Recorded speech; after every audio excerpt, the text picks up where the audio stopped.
1884 Charles Rockwell ലാൻഡ്മാൻ അദ്ദേഹത്തിൻ്റെ സംസ്കൃത reader പ്രസിദ്ധീകരിച്ചു. അതിൻ്റെ മുമ്പ് 1819 ബോപ്പിൻ്റെ നളചരിതം. ഈ പുസ്തകങ്ങൾ പടിഞ്ഞാറൻ രാജ്യങ്ങളിലെ സംസ്കൃത വിദ്യാർത്ഥികളുടെ ടെക്സ്റ്റ് ബുക്കാണ്. നളചരിതത്തിൻ്റെ തുടക്കത്തിൽ അതാ നളോപാഖ്യാനം ആസീത് രാജോ നള നാമ വീരസേന സുതോബലി ഉപപന്നോ ഗുഡൈർ ഇഷ്ടൈർ ഉപവാൻ അശ്വഗോവിത എന്നുള്ളൊരു ആദ്യ വാക്യം അവിടുത്തെ സംസ്കൃത വിദ്യാർത്ഥികൾക്കൊക്കെ സുപരിചിതമാണത്രേ. അങ്ങനെയാണ് പറയണത്. പടിഞ്ഞാറൻ യൂണിവേഴ്സിറ്റികളിലെ കറിക്കുലത്തിൽ സംസ്കൃതത്തിന് ഇപ്പോഴും പ്രാധാന്യം കുറഞ്ഞിട്ടില്ല. അക്കാലം മുതൽ ജർമ്മനിയിലും പിന്നീട് അമേരിക്കയിലും പ്രത്യേകിച്ച് ഇതിന് വളരെ പ്രാമാണ്യ വഴിയുണ്ടായി. ജർമ്മനിയിൽ നിന്ന് സംസ്കൃതം പഠിച്ചിട്ടാണ് അമേരിക്കയിൽ വന്ന് സംസ്കൃതം പഠിപ്പിച്ച ഇ സാലിസ്ബറി മുതൽ WUD Whitney, James Whitten, William Rainey Harper, Charles Rocker Landman, Maurice Bloomfield, ഇവരൊക്കെ Arthur W Ryder, Franklin, Edgerton, ഇവരൊക്കെ അതിൻ്റെ ശേഷം ആധുനിക കാലത്ത് ഇംഗൽസും അദ്ദേഹത്തിൻ്റെ ശിഷ്യരായ ഷെൽഡൻ പോളക്കും ഡോനി വെൻറ്റിഗറും വരെ ഒരു വലിയ നിര ഉണ്ട് സംസ്കൃതം പഠിപ്പിച്ച പണ്ഡിതരുടെ കൂട്ടത്തിൽ. ഇതാണ് അമേരിക്കയിലെ സംസ്കൃത പണ്ഡിതന്മാരുടെ നിര. 18-ാം നൂറ്റാണ്ടിലെ ബ്രിട്ടീഷ് ബ്യൂറോക്രാറ്റുകൾ ഇന്തോ യൂറോപ്യൻ ജുഡീഷ്യൽ സിസ്റ്റം ഉണ്ടാക്കാൻ വേണ്ടിയിട്ടാണ് ആദ്യം സംസ്കൃതം പഠിച്ചത്. ക്ലൈവിൻ്റെ പ്ലാസി യുദ്ധവിജയശേഷം ഇന്ത്യയിലെ ഭരണസാധ്യത അവരെ ആലോചിക്കാൻ തുടങ്ങി. നേരിട്ട ഭരണം വേണമെങ്കിൽ കോളനിയിലെ ഭരണഭാഷ അറിയണം. ആദ്യം ഇന്ത്യൻ നിയമവും ബ്രിട്ടീഷ് നിയമവും വെവ്വേറെ ആയിട്ടാണ് ഇവർ ഭരണം നടത്തിയത്. ക്രിമിനൽ കേസുകൾ ഇന്ത്യൻ നിയമത്തിന്, സിവിൽ കേസുകൾ ബ്രിട്ടീഷ് നിയമത്തിനൊക്കെ വിധേയമാക്കി ബുദ്ധിമുട്ടിയിട്ടാണ് അവർ നടത്തിയത്. ആദ്യം മദ്രാസും ബംഗാളും ബോംബെയിലും എന്ന 3 വ്യാപാര സ്ഥാനം ഒരേ കേന്ദ്രാധിപത്യത്തിലാക്കിയ RN ഹേസ്റ്റിങ്സാണ് ഈ ഇന്ത്യൻ നിയമത്തെ ഒന്ന് ഒരുമിപ്പിച്ച് കൊണ്ടുവന്നത്. ഇന്ത്യയിലെ നിയമത്തിലെ ചിലതൊക്കെ സ്വീകരിച്ചു, ബ്രിട്ടീഷ് നിയമത്തെ പരിഷ്കരിച്ച് ഉപയോഗിച്ചു. അത് രണ്ടും ചെയ്തത് ഹേസ്റ്റിങ്സ് ആണ്.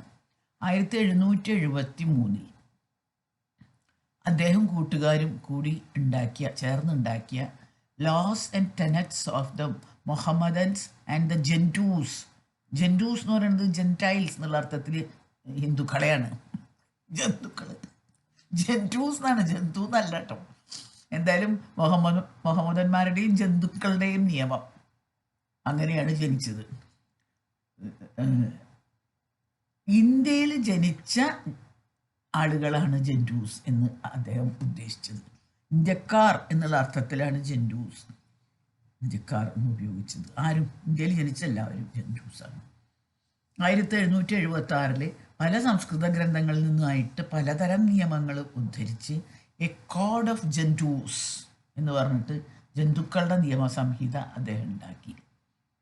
ഇന്ത്യയിലെ പണ്ഡിതര് ഇത് എഴുതിയ ഹാൽസ്റ്റഡിന് സംസ്കൃത ഭാഷയിൽ അജ്ഞത ഉള്ളതുകൊണ്ട് ഇന്ത്യക്കാർ സംസ്കൃതം അറിയണവരൊന്നും സ്വീകരിച്ചില്ല. അപ്പോൾ ഹാൽസ്റ്റഡ് എന്ത് ചെയ്തു? അതിനെ ആദ്യം പേഴ്ഷ്യൻ അറബി ഭാഷയിലേക്കും പിന്നെ ഇംഗ്ലീഷിലേക്കും വിവർത്തനം ചെയ്തിട്ട് അതിനെ ഉപയോഗിക്കാൻ ആരംഭിച്ചു. അപ്പോഴേക്കും ഇന്ത്യയുടെ സംസ്കൃതിയിൽ ആകൃഷ്ടരായ ചില ബ്രിട്ടീഷ് പണ്ഡിതരെ സംസ്കൃത ഭാഷ ശരിക്കും പഠിക്കാനും ഇംഗ്ലീഷിലേക്ക് പരിഭാഷപ്പെടുത്താനും ഉത്സുകരായി കഴിഞ്ഞിരുന്നു. 1785 Charles Wilkins Bhagavadgita, William Jones Shakuntalam, വിൽക്കിൻസിൻ്റെ സംസ്കൃത വ്യാകരണം, ഇതൊക്കെ ഇംഗ്ലീഷിൽ വന്നു. 1783 യൂറോപ്പിലെ ബുദ്ധിജീവിയായ ജോൺസ് ബംഗാളിലെ സുപ്രീം കോർട്ട് ജഡ്ജിയായിട്ട് ഇന്ത്യയിലെത്തി. ബുദ്ധിജീവികളും സാംസ്കാരികമായിട്ട് ഉയർന്ന തലത്തിൽ നിൽക്കുന്നവരുമായ അംഗങ്ങളുടെ ഒരു കൂട്ടായ്മയായിട്ട് ഏഷ്യാറ്റിക് സൊസൈറ്റി ഉണ്ടാക്കി. ബ്രിട്ടീഷ് ഇൻഡോളജി അങ്ങനെയാണ് ആദ്യമായിട്ട് ആരംഭിച്ചത്. പ്രാകൃതരും കുട്ടികളെ പോലെ നിഷ്കളങ്കരും അലൗകികമായ ദേഹ മന ആത്മശക്തിയുള്ളവരുമാണ് ഇന്ത്യക്കാർ എന്ന് 17-18 നൂറ്റാണ്ടുകളിലെ ഈ പഠനങ്ങൾ പാശ്ചാത്യ ലോകത്തിന് മനസ്സിലാക്കി കൊടുത്തു. കുട്ടികളെ മാതിരിയാണ്, പ്രാകൃതരാണ്, നിഷ്കളങ്കരുമാണ്. അന്നത്തെ കാലത്ത് ഇന്ത്യക്കാർ, ഇപ്പോഴത്തെ അല്ല കേട്ടോ. അവർക്ക് അലൗകികമായ ഒരു ദേഹശക്തിയും ഒരു മനഃശക്തിയും ഒരു ആത്മശക്തിയും ഉണ്ട്. അതുകൊണ്ടാണ് അവർ നിഷ്കളങ്കത. ഈ എല്ലാ കാവ്യങ്ങളും ഉത്ഭവിച്ച സാഹിത്യഭാഷയായ സംസ്കൃതത്തെ അടുത്തറിയാനും പഠിക്കാനും അവർക്ക് ആഗ്രഹം വന്നു. ഇത് കണ്ടിട്ട് ഫ്രെഡറിക് വോൺ ഷ്രെഗൽ എന്ന് പറയുന്ന ജർമ്മൻ സംസ്കൃതം വളരെ കാവ്യാത്മകമാണെന്നും അതിൽ വിവരിക്കാനാവാത്ത ഒരു അലൗകികമായ ആത്മശക്തി ഉണ്ടെന്നും അഭിപ്രായപ്പെട്ടു. ഇന്നറിയാവുന്ന ഭാഷകളിൽ ഏറ്റവും പഴക്കം സംസ്കൃത ഭാഷയ്ക്കാണെന്നും അവർ പറഞ്ഞു.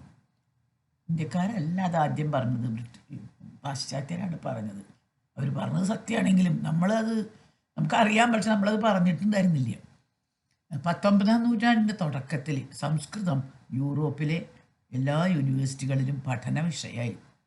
കമ്പാരറ്റീവ് ലിംഗ്വിസ്റ്റിക്സ് എന്നൊരു ശാഖ തന്നെ ആ കാലം മുതൽ ഉണ്ടായിട്ടുണ്ട്. മാക്സ് മുള്ളറും വിറ്റ്നിയും സംസ്കൃത വ്യാകരണവും നിരൂപണവും പരിഭാഷകളും ഭാഷാശാസ്ത്രവും ഭാഷകളുടെ ഉത്ഭവവും ഒക്കെ ചർച്ച ചെയ്യാനുള്ള വിൽപ്പത്തി നേടിയത് ഈ സംസ്കൃതത്തിലുള്ള പഠനവും അതിലുള്ള പ്രതിപത്തിയും, സംസ്കൃതത്തോടുള്ളൊരു പ്രതിപത്തിയും കാരണമാണ് അവരിതിനൊക്കെയുള്ള വിൽപ്പത്തി നേടിയത്. 3000 വർഷമായിട്ട് സംസ്കൃതം ഇന്ത്യയിലെ സർവകലാശാലകളിൽ പ്രൈമറി തലം മുതൽ സർവകലാശാലാ തലം വരെ വിദ്യാഭ്യാസ ഭാഷയായിട്ട് ഉപയോഗിക്കുന്നുണ്ട്. പാണിനി, കാത്യായനൻ, പതഞ്ജലിയുടെ കാലം മുതലേ ഇവിടെ നല്ലൊരു വ്യാകരണം ഉണ്ട്.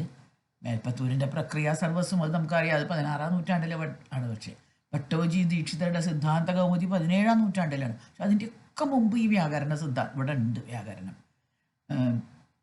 സംസ്കൃത പഠനത്തിൻ്റെ കറിക്കുലം, സിലബസ്, രീതി ഇവയൊക്കെ ശ്രദ്ധിച്ചു കഴിഞ്ഞാൽ നമുക്കിതൊക്കെ മനസ്സിലാവും. Education in ancient India, Valabhi and Nalanda university എന്ന് പറഞ്ഞിട്ടൊരു പുസ്തകം ആമസോണിൽ കിട്ടുമ്പോൾ ഞാൻ ഇംഗ്ലീഷിലും എഴുതിയിട്ടുണ്ട്, മലയാളത്തിലും എഴുതിയിട്ടുണ്ട്. അത് രണ്ടും ഓൺലൈനിൽ അവൈലബിൾ ആണ്. കുട്ടികൾ 6 വയസ്സിൽ സംസ്കൃത അക്ഷരങ്ങൾ, 8 വയസ്സിൽ പാണിനിയുടെ വ്യാകരണം ആണ് പഠിക്കുന്നത്. ഐച്ചിങ് മുതൽ, ഐച്ചിങ് ചൈനക്കാരൻ അതിൽ പോലും അവർ വിവരിക്കുന്നുണ്ട്. ഫാഹിയാനും ഐച്ചിങ്ങും ആൽബറൂണിയും പറയുന്നത് ഇന്ത്യയിലെ സംസ്കൃത പണ്ഡിതർ അവരുടെ ജ്ഞാനം വിദേശികൾക്കോ അന്യമതസ്ഥർക്കോ കൊടുക്കുന്നതിൽ ഒരിക്കലും വിമുഖരായിരുന്നില്ല എന്നാണ് ചൂണ്ടിക്കാട്ടുന്നത്. വ്യത്യസ്ത വ്യക്തികൾ അപ്പോൾ അത് അവർ കൊടുത്തിരുന്നു ജ്ഞാനം. എടുക്കാൻ പറ്റുന്നവർക്ക് കൊടുത്തിരുന്നു, അത്രയല്ലേ പറ്റുള്ളൂ. എടുക്കാൻ പറ്റാത്തവർക്ക് എന്തു കൊടുക്കാൻ? അപ്പം അവർ കൊടുത്തിരുന്നു. യൂറോപ്യരുടെ കാര്യത്തിലും ഇങ്ങനെയായിരുന്നു എന്ന് നമുക്ക് കാണാം. അക്ബറിൻ്റെ കാലത്ത് തന്നെ പോർച്ചുഗീസുകാരും മറ്റും ഇന്ത്യയിൽ ഉണ്ടായിരുന്നിട്ടും അവരാരും സംസ്കൃതം പഠിക്കുകയോ പഠിക്കാൻ ആഗ്രഹിക്കുകയോ ചെയ്തിട്ടില്ല. കാരണം കച്ചവടവും ലാഭം ഉണ്ടാക്കലുമായിരുന്നു അവരുടെ ആഗ്രഹം. ഇന്ത്യയുടെ സംസ്കാരം നശിപ്പിക്കാനല്ലാതെ പഠിക്കാനോ അറിയാനോ സംരക്ഷിക്കാനോ പോർച്ചുഗീസുകാർ ശ്രദ്ധിച്ചിട്ടില്ല, ആഗ്രഹിച്ചിട്ടുമില്ല. പക്ഷേ ബ്രിട്ടീഷുകാർ ആഗ്രഹിച്ചു. ബ്രിട്ടീഷുകാരുടെ ഇന്തോളജി പഠനം ഇക്കാര്യത്തിൽ വളരെയധികം ശ്രദ്ധിക്കേണ്ട ഒരു കാര്യമാണ്. ഹോൾബ്രൂക്ക് ശാസ്ത്രഗ്രന്ഥങ്ങളിലാണ് താല്പര്യം കൂടുതൽ കാണിച്ചത്, പ്രത്യേകിച്ചും ജ്യോതിശാസ്ത്രം ഇതിലൊക്കെ.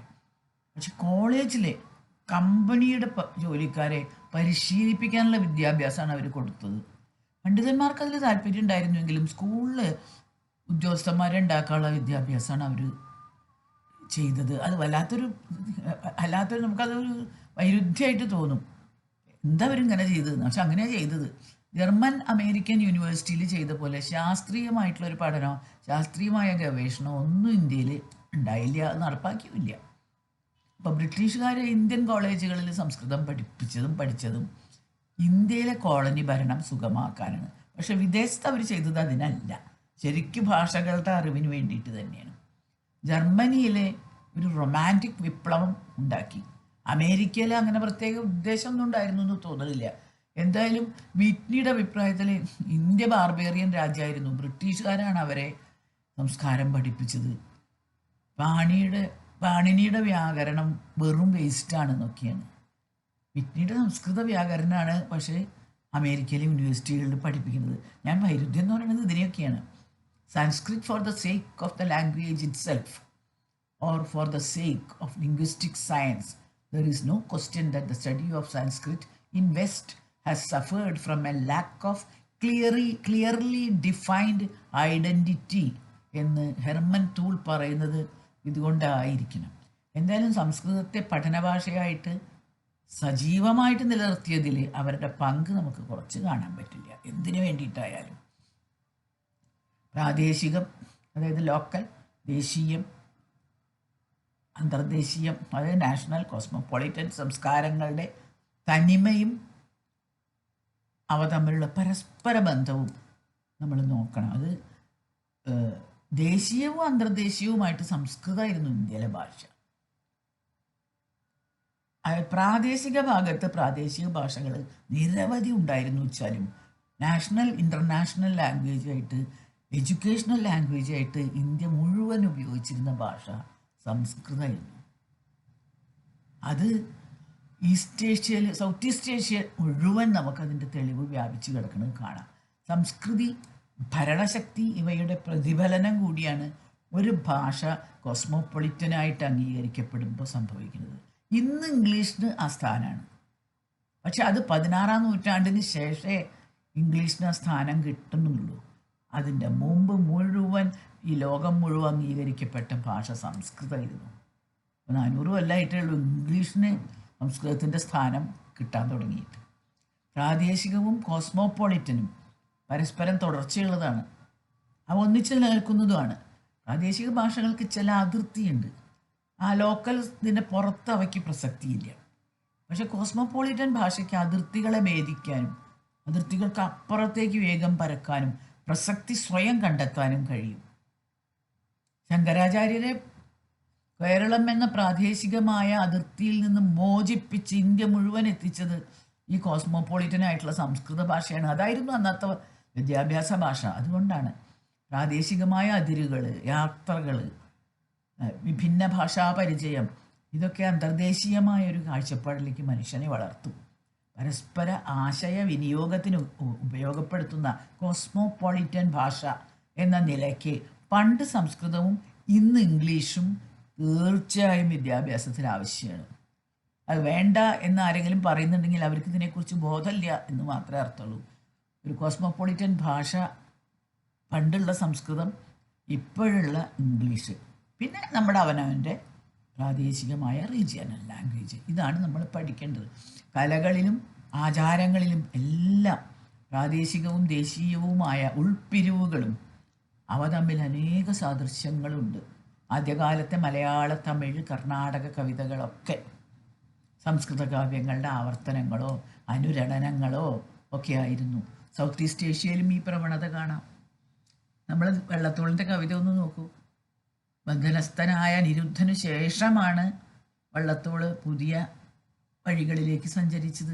അതുവരെയൊക്കെ ഈ സംസ്കൃതത്തിലുള്ള കാവ്യങ്ങളെ മലയാളത്തിലേക്ക് ആക്കുകയായിരുന്നു ചെയ്തിരുന്നത്. അതുപോലെ മണിപ്രവാള കവിതകൾ നോക്കൂ. അവയിലും പ്രാദേശികം, പ്രാകൃതം, സംസ്കൃതം ഒക്കെ ചേർന്നിട്ടുള്ളതാണ്. പ്രാകൃതത്തിനെ കുറിച്ചുള്ളത് നമുക്ക് പിന്നെ ഒരിക്കൽ പറയാം.